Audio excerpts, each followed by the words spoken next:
Thank you. And friends, this morning, all the way through 9 o'clock, we are going to be sharing how you, the voters, decided key elections last night.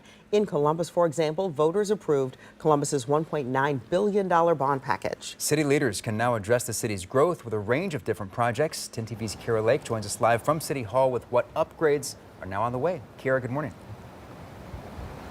Good morning. So city leaders tell us that this plan actually allows Columbus to borrow the money instead of going to taxpayers for more. And this was approved unanimously from voters in Franklin County, but also Fairfield and Delaware. The bond package will fund a range of public projects, and this includes more affordable housing, parks, and neighborhood development. It would also help fund a new municipal court building downtown, something that's been planned for years now. This money is set to help build more fire and police stations and allow for more equipment for these departments. Mayor Ginther says this bond will make the city safer as it grows. This will certainly help fund additional fire stations, police substations, the real-time crime center, other things that we know are critically important for public safety. And to get this money, the city plans to sell bonds to investors and pay them back with interest. Reporting live from City Hall, Kira Lake, 10 TV News. All right, Kira, thank you for that. In Franklin Township, that fire levy passed after failing last May and November. 10 TV's Rochelle Aline has more about the decision. I spoke to a township trustee who says he's grateful. He says that this is a temporary levy, though, that will run out in about 4 years. The money from this levy will keep their remaining fire station open. But in order to reopen their other location on Frank Road, we were told that they would have to put another levy on an upcoming ballot. He's hoping to use a special kind of levy for that. It would allow the township to pull tax dollars from people who live here and from those who have been annexed out of the township as far back as 2004.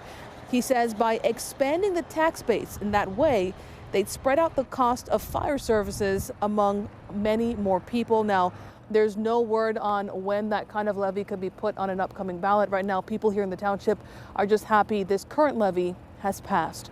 For now, in Franklin Township, Rochelle Aline, 10 TV News.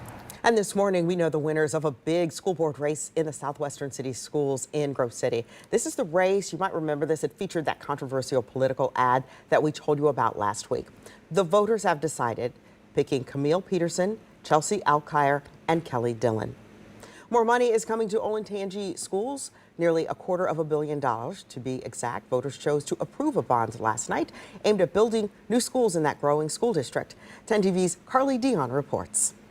Now that the bond issue has passed, construction on the 2 new buildings is expected to start as soon as next year.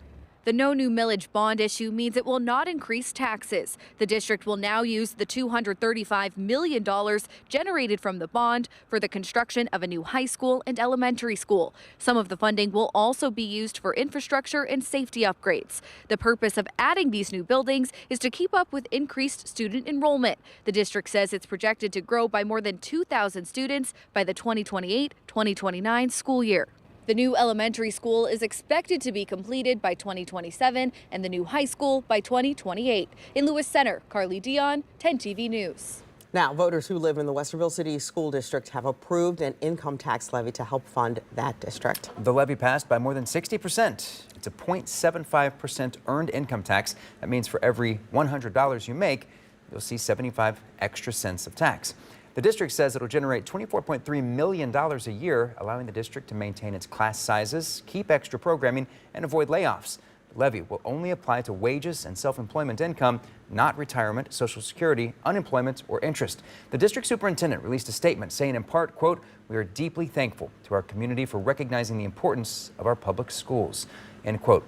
On the opposing side, Doug Krinsky, who led the vote no effort, said in part, quote, "We hope the district will spend these hard-earned tax dollars wisely," end quote. If you'd like to see all the results, just text the word election to the number on your screen, 614-460-3345, and we'll send a link with all the results.